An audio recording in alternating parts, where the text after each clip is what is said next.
Hello po. Magandang umaga po. Nag-i-snow po ngayon. First snow.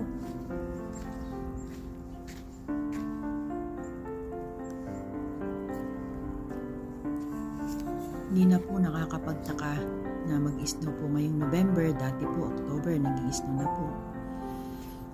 Medyo malamig po ngayon.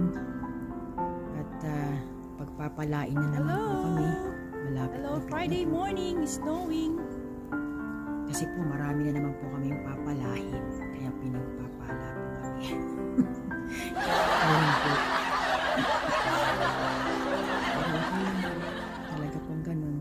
Dito po sa Canada ay talagang